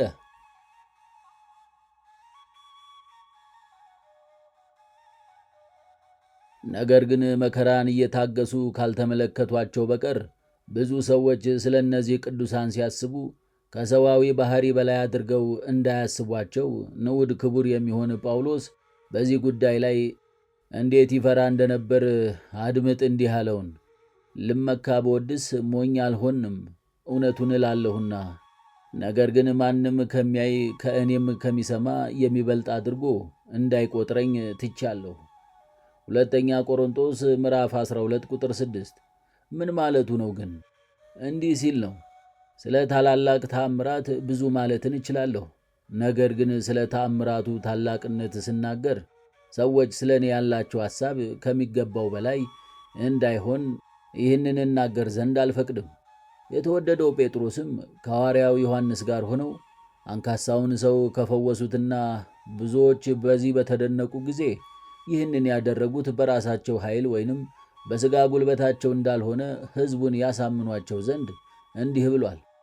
በኃይላችንና በጽድቃችን ይህንን ሰው በእግሩ እንዲሄድ እንዳደረግነው አስመስላችሁ ለምን ትኩር ብላችሁ ታዩናላችሁ? የሐዋርያት ሥራ ምዕራፍ 3 ቁጥር 12። ዳግመኛም በልስጥራ ሕዝቡ መደነቁን ብቻ የያዛቸው አይደለም፣ ኮርማዎችንና የአበባ አክሊሎችን አምጥተው ለጳውሎስና ለበርናባስ ሊሰውላቸው ይዘጋጁም ነበር እንጂ። እንግዲህ የዲያብሎስን ተንኰል ተመልከት። በእነዚህ ሰዎች ሥራ ጌታ ከሃዲነትን ከዓለም ያወጣ ነበር። ጠላት ዲያብሎስ ደግሞ እነዚህን ሰዎች ራሳቸውን ተጠቅሞ ይህንን ክህደት ያስገባ ነበር። ሰዎች አማልክት ናቸው ብለው እንዲያስቧቸው ያሳምናቸው ነበር። ይኸውም እነርሱን ለማታለል ከዚህ በፊትም ሲያደርገው የነበረው ነው። የጣዖት አምልኮ ወደ ዓለም የገባበት ዋነኛው ምክንያትና ምንጭ ይኸው ነውና በጦር አውድማ ላይ ድል ያደረጉና ያሸነፉ፣ ከተሞችን ያቀኑ፣ በጊዜያቸው ጊዜ ለሕዝባቸው የሚጠቅም ሥራን የሠሩ ብዙ ሰዎች በኋላ እንደ አማልክት የሚከበሩ፣ ቤተ መቅደስ ተሰርቶላቸው የሚመለኩ፣ መሥዋዕት የሚቀርብላቸው ሆነዋልና። የግሪክ የአሕዛብ ጣዖታት የተመሠረቱት በእንደዚህ አይነት መንገድ ነው። በመሆኑም ይህ በቅዱሳን ዘንድ እንዳይደረግ ወዶ እግዚአብሔር በየጊዜው እንዲጋዙ፣ እንዲገረፉ፣ በደዌ እንዲያዙ ያደርጋቸዋል። ይኸውም በሚያገኛቸው ብዙ ደዌ ዘሥጋንና የፈተና አይነት በዚያ ሰዓት አጠገባቸው የነበሩትን ሰዎች እነዚህ ቅዱሳን ሰዎች እንደሆኑ ብቻ ሳይሆን የሚፈጽሟቸው ታምራት በእግዚአብሔር ጸጋ እንጂ በገዛ ኃይላቸው እንዳልሆነ ሲያስረዳቸው ነው። በጥንቆላና በምትሃት ክፉና ርኩስ ነገሮችን የሰሩ ሰዎችን እንኳን አማልክት ናቸው ወደሚል ከወሰዷቸው ቅዱሳኑ ሳይታመሙ እነዚህን ታምራት ቢያደርጓቸው ደግሞ ጭራሽ ከዚህ በፊት ታይቶም ተሰምቶም የማያውቅ ነው ብለው ይበልጥ በተሰናከሉባቸው ነበርና እየተደበደቡ ወደ ገደል እየተወረወሩ እየታሰሩ እየተገፉ ዕለት ዕለትም መከራ እየተቀበሉ እንኳን አንዳንድ ሰዎች ወደ ክፉ እምነት ከሄዱ እንዲህ ያለ ነገር ባይደርስባቸው ለሰው ባህሪ የሚገባን ነገር ምንም ባይታገሱማ የሚሰናከሉት ስንቶች ነበሩ።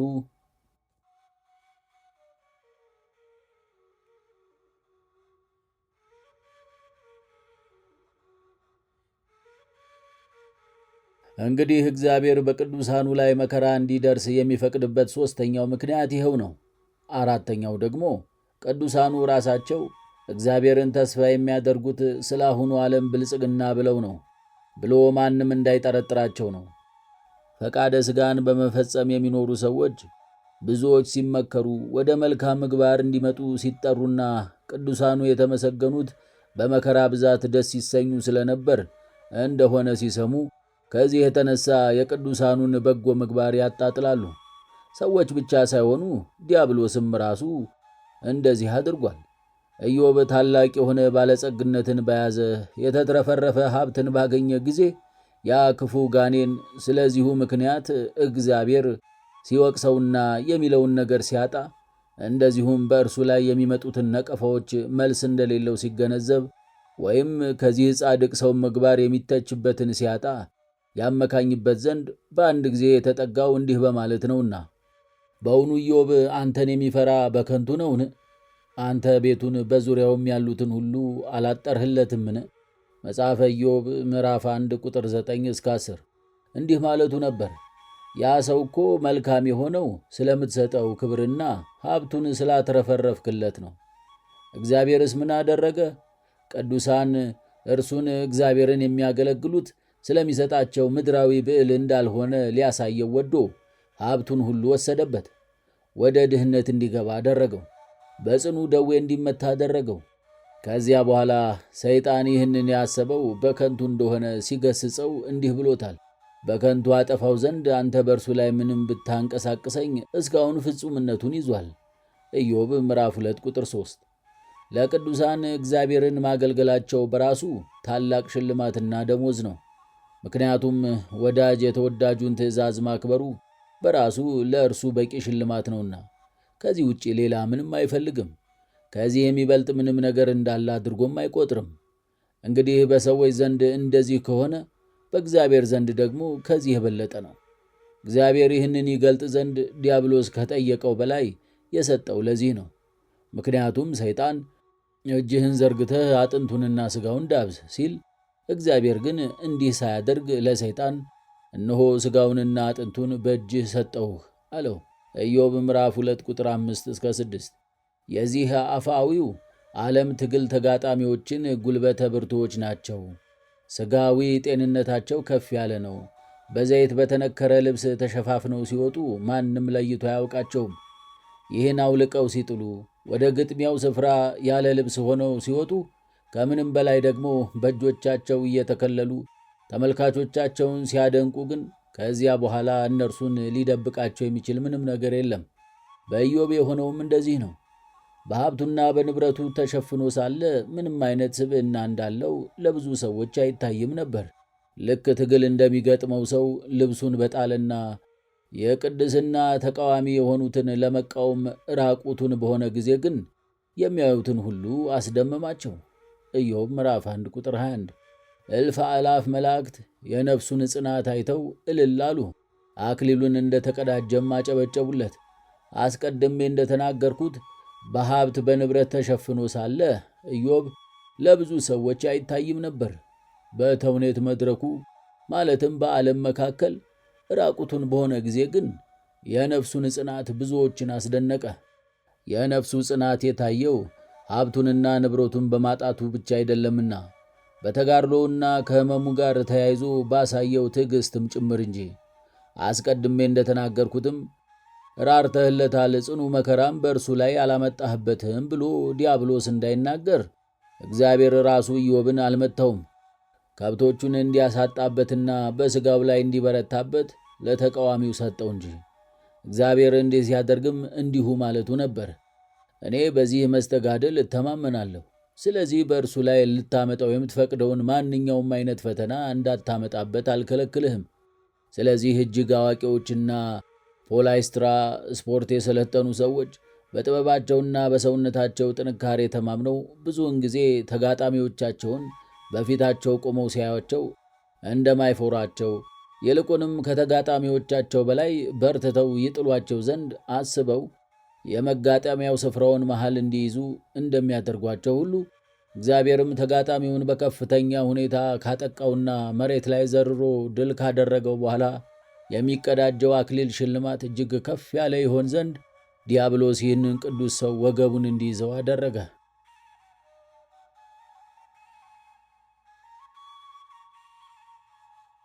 የተፈተነ ወርቅ ነው። እንደምትፈልገው አድርገህ ፈትነው፣ እንደምትሸው አድርገህ መርምረው፣ አንዳች ነቁጥ ግን አታገኝበትም። ይህም የቅዱሳኑ ጽናት እንደምን እንደሆነ ያሳየናል።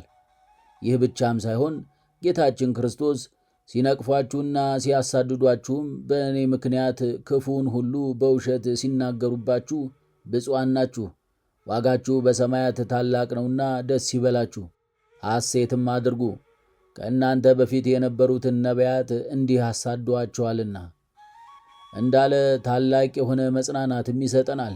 የማቴዎስ ወንጌል ምዕራፍ 5 ቁጥር 11 እስከ 12። ንዑድ ክቡር የሚሆን ጳውሎስም ሊያጽናናቸው ወዶ ለመቄዶናውያን ሲጽፍላቸው እንዲህ ብሏል። እናንተ ወንድሞች ሆይ በይሁዳ የሚኖሩትን በክርስቶስ ኢየሱስ ያሉትን የእግዚአብሔርን ማኅበርተኞች የምትመስሉ ሆናችኋል። እነርሱ ከአይሁድ መከራ እንደተቀበሉ እናንተም ደግሞ ያንን መከራ በአገራችሁ ሰዎች ተቀብላችኋልና። አንደኛ ተሰሎንቄ ምዕራፍ 2 ቁጥር 14። ዳግመኛም በመቃብራት፣ በጉድጓድ፣ በምድረ በዳ፣ በተራሮች፣ በዋሻዎች፣ በረሃብ እንዲሁም በማጣት ውስጥ ይኖሩ የነበሩ ቅዱሳንን በማስታወስ ዕብራውያንን ልክ በእንደዚህ አይነት መንገድ አጽናናቸው። ዕብራውያን ምዕራፍ 11 ቁጥር 34 እስከ 35። በመከራ መተባበር ለወደቁ ሰዎች ጥቂት መጽናናትን ያመጣልና።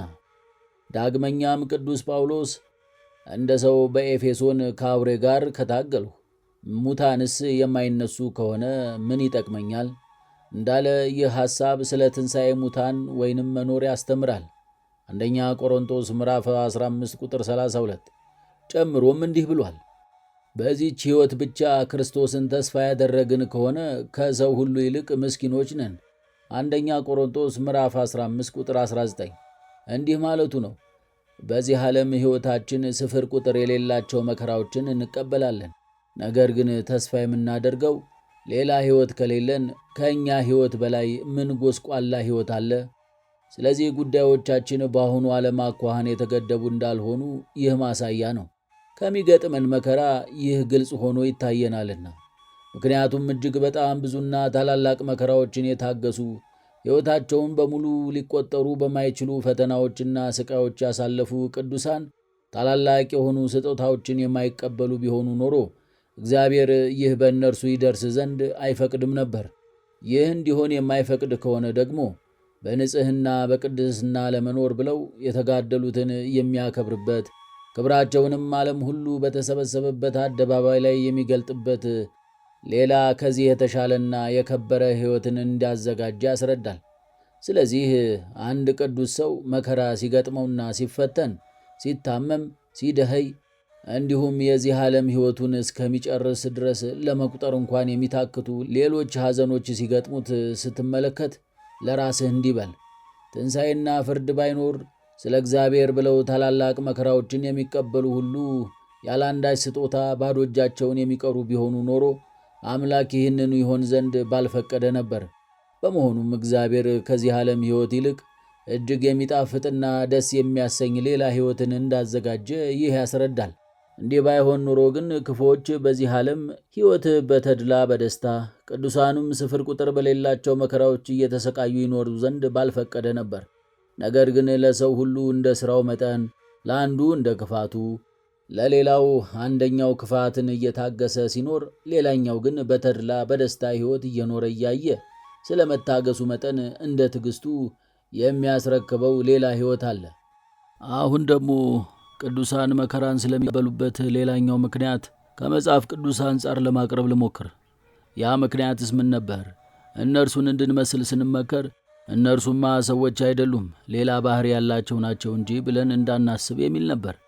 ይህንን በማስመልከትም አንዱ የጌታ ወንድም የተባለው ሐዋርያው ያዕቆብ ስለ ታላቁ ኤልያስ ሲናገር እንዲህ ብሏል። ኤልያስ እንደኛ የሆነ ሰው ነበረ። ያዕቆብ ምዕራፍ 5 ቁጥር 17።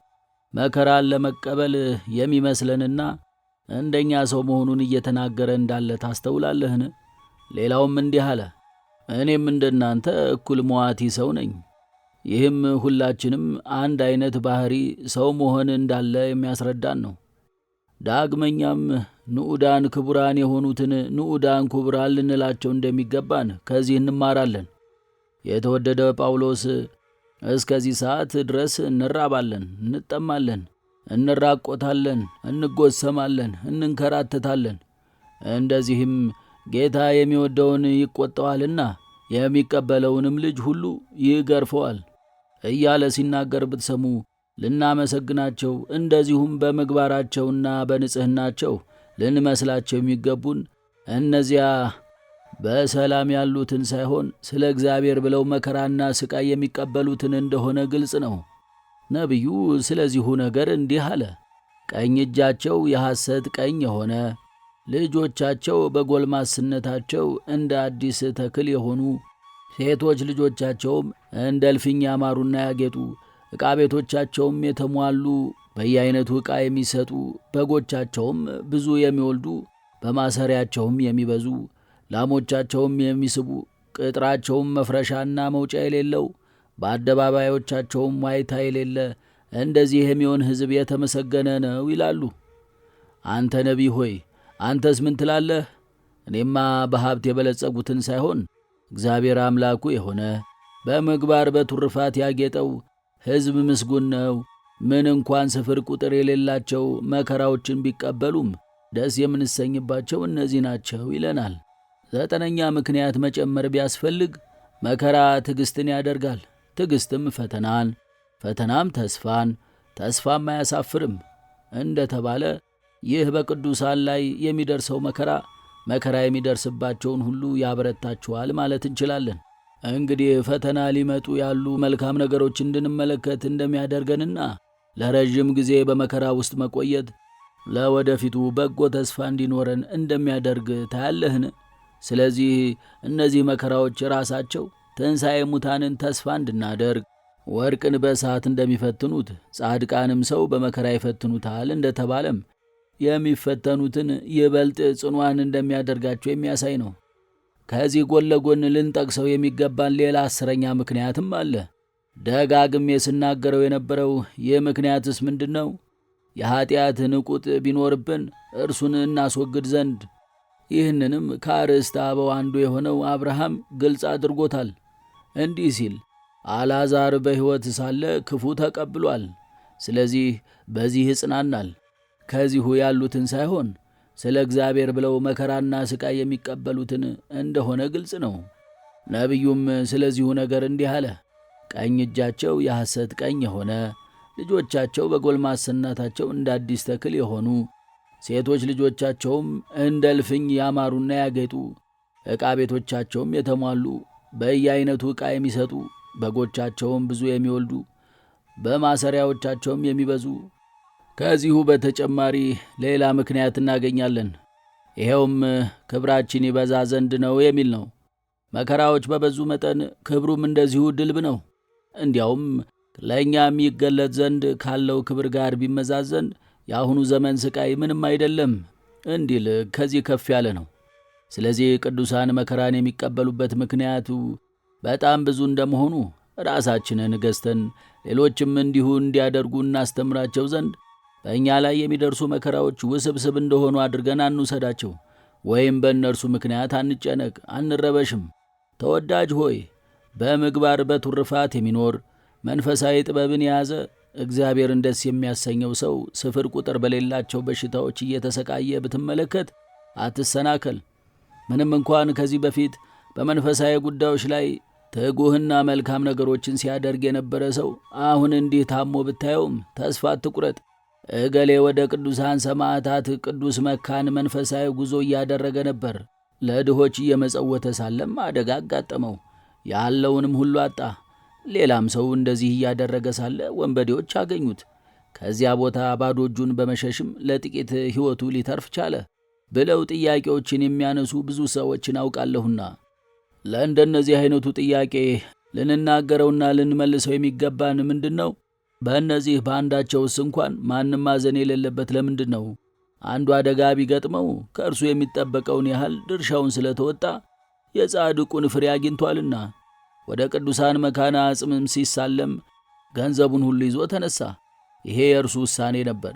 ከዚያ በኋላ የደረሰው አደጋ ግን በእርሱ ፈቃድ አይደለም።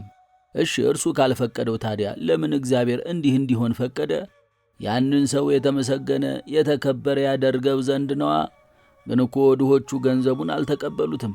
አንተ ሰው ካለመኖርና ካለመኖር ወደ መኖር አምጥቶ ከፈጠራቸው ከእግዚአብሔር በላይ አንተ ስለ ድሆች አትጨነቅም? ድሆቹ እነዚህን ነገሮች ቢያጡ እንኳን በሌላ መንገድ ለእነርሱ የሚሆን ከዚህ የተሻለ ሀብት መስጠት ይቻለዋልና። ስለዚህ ብዙውን ጊዜ እንደዚህ አይነት ነገሮችን የሚፈቅደው እንዲሁና ያለ አንዳች ዓላማ አይደለምና ስለ ሁሉም ነገር ክብርን እንስጠው እንጂ እግዚአብሔርን በዚሁ ምክንያት አንውቀሰው። ከዚህም ጎን ለጎን እንደዚህ አይነት ሀብትን በማግኘት ደስ ይሰኙ የነበሩ ሰዎች የሚበሉትንና የሚጠጡትን በሌላ መንገድ ይሰጣቸዋል እንጂ እንዲሁ ቸል አይላቸውም። ዳግመኛም አደጋ ያጋጠመውን ሰው ይበልጥ እንዲመሰገን ያደርገዋል፣ ታላቅ የሆነ ክብርንም ይሰጠዋል።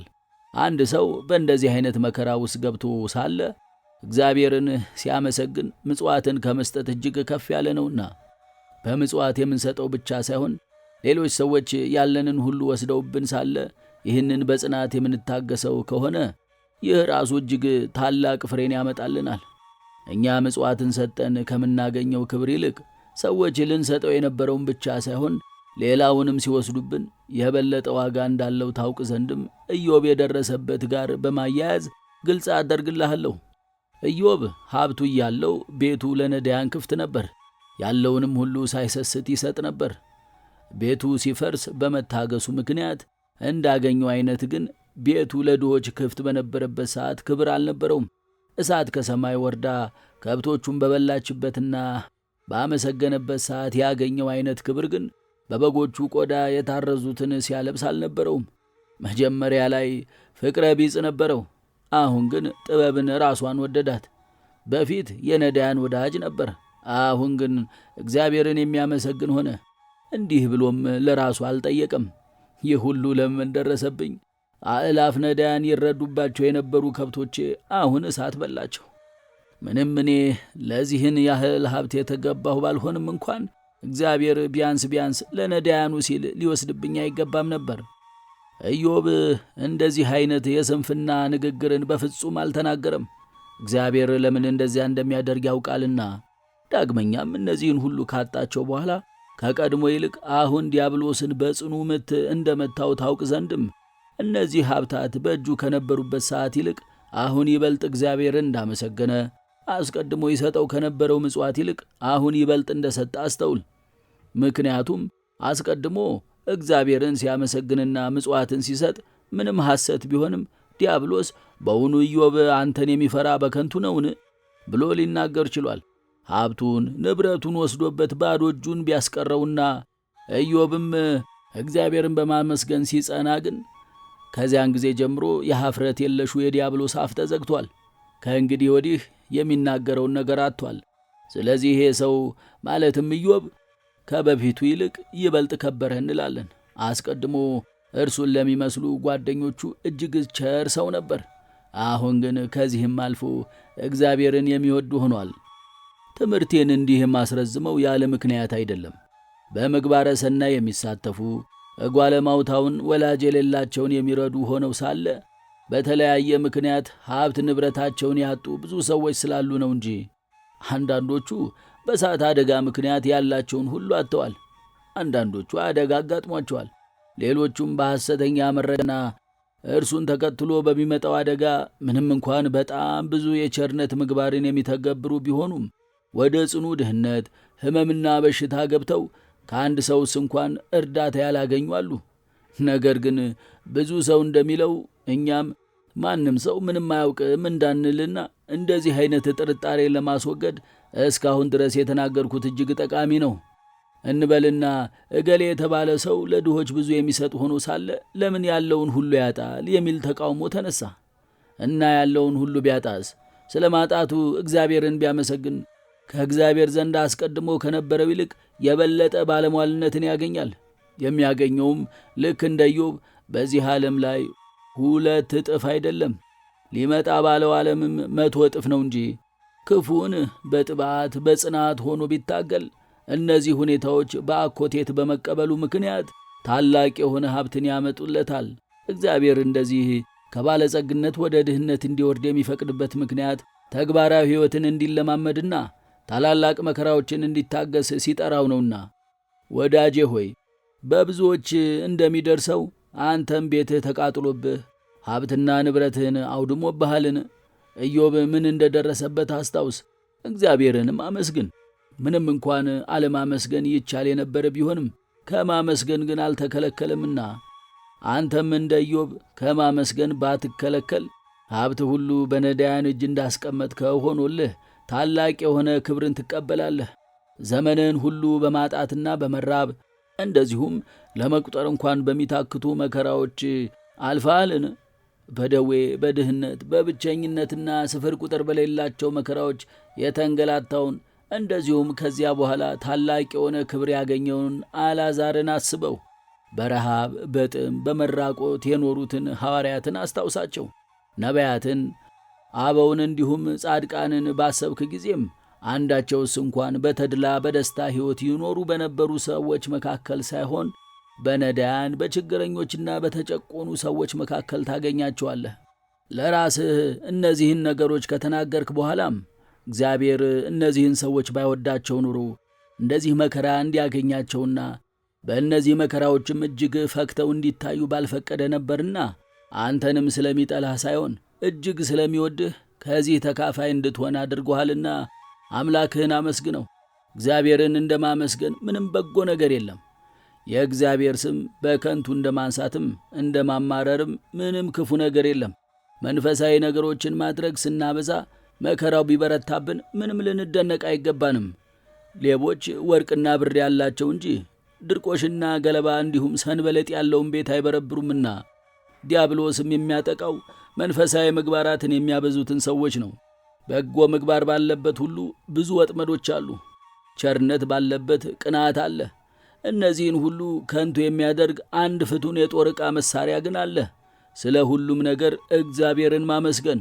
እስኪ ንገረኝ፣ አቤል ቀንዱ ያልከረከረውን ጥፍሩ ያልዘረዘረውን ጠጉሩ ያላረረውን ዓመት የሆነውን ንጹሕ በግ ለእግዚአብሔር ሲሰዋ በወንድሙ እጅ የወደቀ አይደለምን? እግዚአብሔር ግን እንዲህ እንዲሆን ፈቃዱ ነበረ፣ ስለሚጠላው አይደለም፣ እጅግ ስለሚወደው እንጂ። ምክንያቱም ያን ንጹሕ መሥዋዕት አቅርቦ ከሚያገኘው ክብር ጎን ለጎን የሰማዕትነትን አክሊልም ሊሰጠው ወዶ ነበርና። ሊቀ ነቢያት ሙሴ ከወንድሞቹ አንዱ በግብፃዊ ሰው ሲመታ አይቶ ሊከላከልለት ወዶ ነበር። እንዲህ በማድረጉም ታላቅ የሆነ መከራ አግኝቶታል። ጭራሹም ከግብፅ ተባሯል። እንዲህ እንዲሆን ግን እግዚአብሔር ፈቃዱ ነበር። ለምን? የቅዱሳን ትዕግሥታቸው እንደምን የበዛ እንደሆነ ታውቅ ዘንድ። ጽኑ መከራ እንደማይደርስብን አስቀድመን እያወቅን የሃይማኖት ሥራዎችን ብንሠራ ታላቅ ነገርን እንዳደረግን አድርገን ልንቆጥረው አይገባንም። ይልቁንስ ሊመሰገኑ ሊከበሩ የሚገባቸው ይህን በማድረጋቸው ብዙ መከራ፣ ዘለፋ፣ ሞት፣ እልፍ ክፉ ነገርም እንደሚደርስባቸው እያወቁ በጎ ከማድረግ ያልተከለከሉትን ወይንም ስቃያትን በመፍራት ትጋታቸውን ያልቀነሱት ናቸው። ስለዚህ ልክ 3 ደቂቅ ንጉሥ ሆይ የምናመልከው አምላክ በሰማይ አለ፣ ከሚነደው እሳቱ እቶን ያድነን ዘንድ ይቻላል፣ ከእጅህም ያድነናል።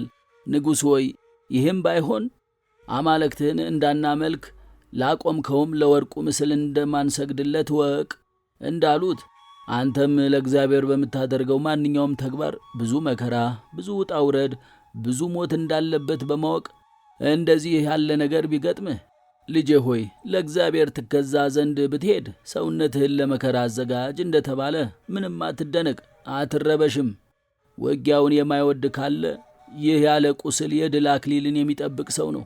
ከዲያብሎስ ጋር ፍጹም የሆነ መንፈሳዊ ተጋድሎን የምታደርግ አንተም መከራ የሌለበትንና ድሎትን የተመላ ሕይወትን አታስብ። እግዚአብሔር ለአንተ ብሎ ያዘጋጀውን ያ ብዙ በረከት በወዲያኛው ዓለም እንጂ የድካምህን ዋጋና ቃል ኪዳኑን በዚህ ዓለም ላይ ሊሰጥህ አልማለምና። ስለዚህ በጎ ግብርን አከናውነህ ሳለ ስለ መልካም ፈንታ ተቃራኒውን ተቀብለህ ከሆነ ወይም ሌላ ሰው እንደዚህ አድርጎ ሳለ መከራ ሲደርስበት ብታይ ይህ ለአንተ የብዙ በረከት ምንጭ ነውና እጅግ ደስ ይበልህ፣ ሐሴትም አድርግ። ታላቅ በሆነ ትጋት ወደፊት ተጓዝ እንጂ በፍጹም አትዘን። በትጋትህ ተስፋ አትቁረጥ። በዚሁ ምክንያት አትስነፍ። ሐዋርያትስ እንኳ እየሰበኩ ሳለ ይገረፉም፣ በድንጋይ የሚወገሩም፣ በተደጋጋሚ ወደ ወህኒም ይወርዱ ነበር። ነገር ግን ከዚህ መከራ በዳኑ ጊዜ ብቻ ሳይሆን በዚያ መከራ ውስጥ ሳሉም ቢሆን አሰምተው እውነቱን ይናገሩ ነበር። ጳውሎስ በወህኒ ቤት ሆኖ ያስተምርና ያጠምቅ ነበር። በፍርድ አደባባይ፣ አደጋ በሚያጋጥምበት ስፍራ፣ በፈተና ውስጥ እያለ በብዙ መከራ እያለፈም እንዲህ ያደርግ ነበር። አንተም እነዚህን ቅዱሳን ምሰላቸው። በጎ ማድረግ እስከ ተቻለ ድረስም ይህንን ከማድረግ መቼም አትከልከል። ዲያብሎስ እልፍ ጊዜ ይህንን እንዳታደርግ ቢከለክልህም እንኳን ይህንን ከማድረግ ወደ ኋላ አትበል።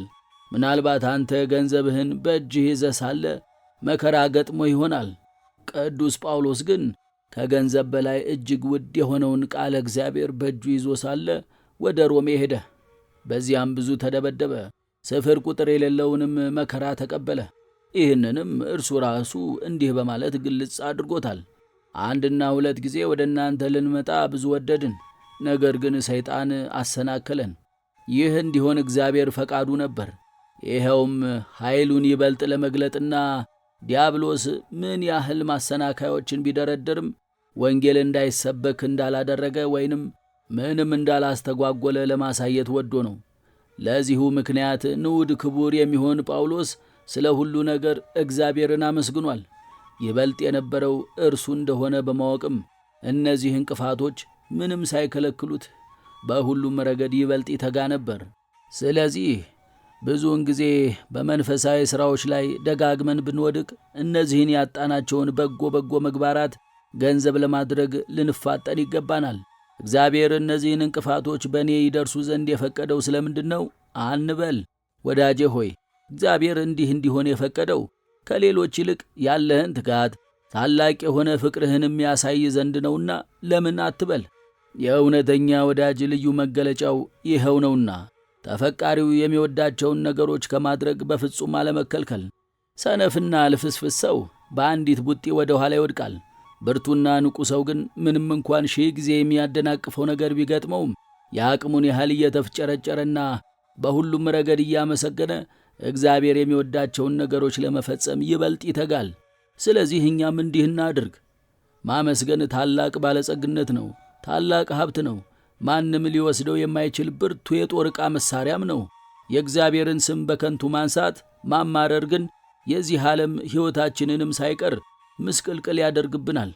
አስቀድመን ካጣነው ይልቅ ይበልጥ እንድናጣ ያደርገናል። ገንዘብህን አታሃልን አመስግነህ ከሆነ ነፍስህን አግኝተሃታል። ታላቅ የሆነ ሀብትንም አከማችተሃል። ከእግዚአብሔር ዘንድም ታላቅ የሆነ ባለሟልነትን አግኝተሃል። አማረህ ከሆነ ግን ያጣኸውን ካለማግኘትህም በላይ ውስጣዊ ሰላምህን አጥተሃል። አዎ መሥዋዕት ያደረግካትን ነፍስህን አላገኘሃትም።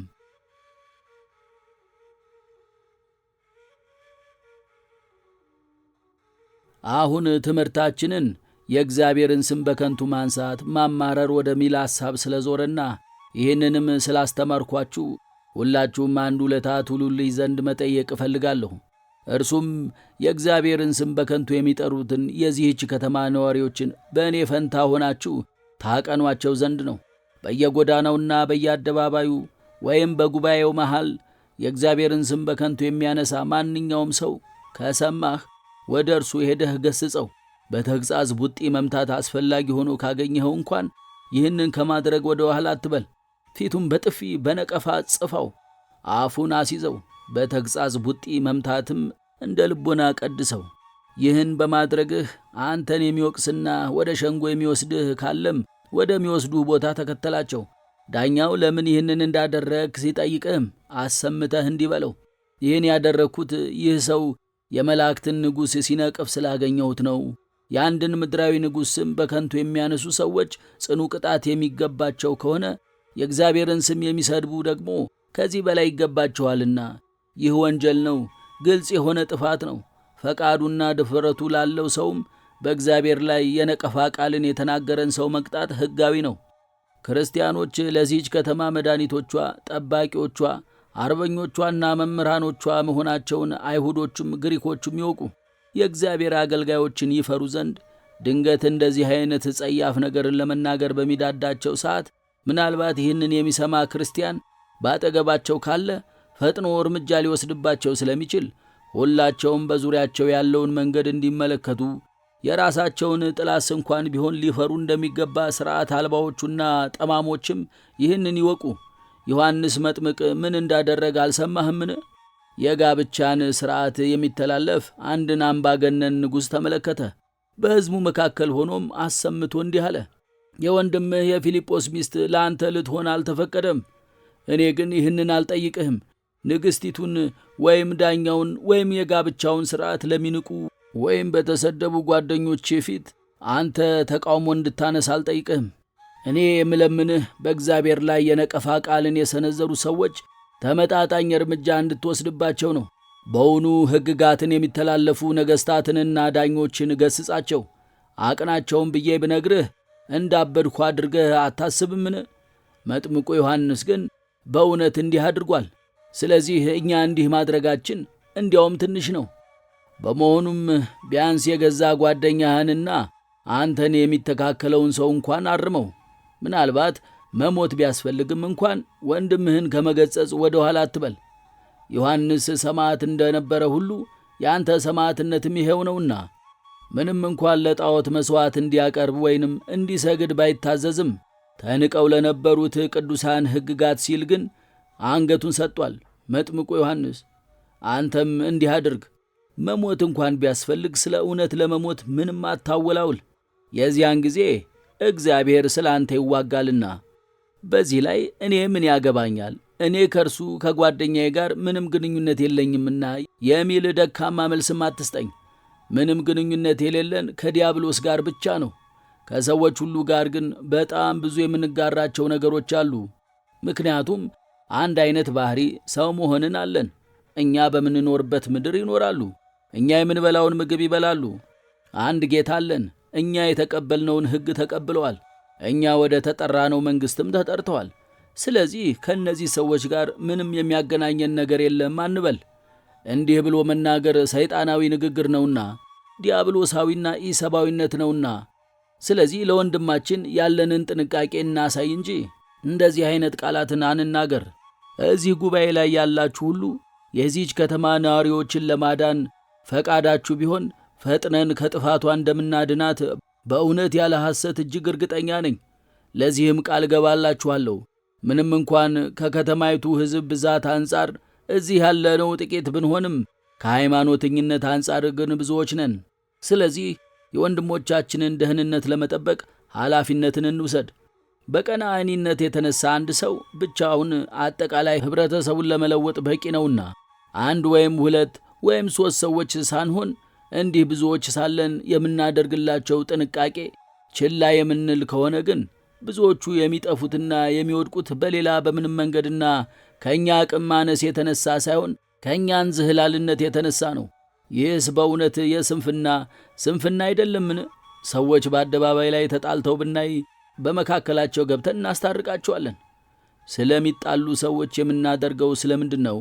ድንገት አንድ አህያ እንኳን ወድቆ ብንመለከተው ከወደቀበት እናነሳው ዘንድ ሽተን ሁላችንም እጃችንን እንዘረጋለታለንና፣ እንዲሁ ለሚጠፋ ወንድማችን ግን ግድ የለሾች ነን።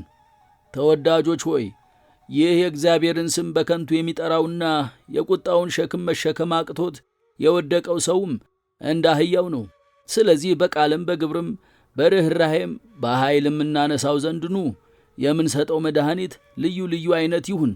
እኛ የሚጠበቅብንን ብናደርግና ለባልንጀሮቻችን መዳን ብለን ጥቂት መከራን ብንቀበል ካደረግንላቸው ነገር ተጠቃሚ የሆኑ ሰዎች ለመለወጥና ለመሻሻል ፍላጎትና ፍቅር እንዲያድርባቸው ምክንያት እንሆናቸዋለን። ከዚህም በላይ እነዚህ ያደረግናቸው በጎ ነገሮች በወዲያኛው ዓለም መዝገብ ይጠብቁናል።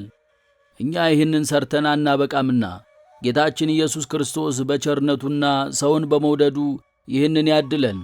ከእርሱ ጋርም ለባሕሪ አባቱ ለአብ ለባሕሪ ሕይወቱ ለመንፈስ ቅዱስ ኃይል ክብር ወእዘዝ ይእዘኒ ወዘልፈኒ ለዓለም ዓለም አሜን።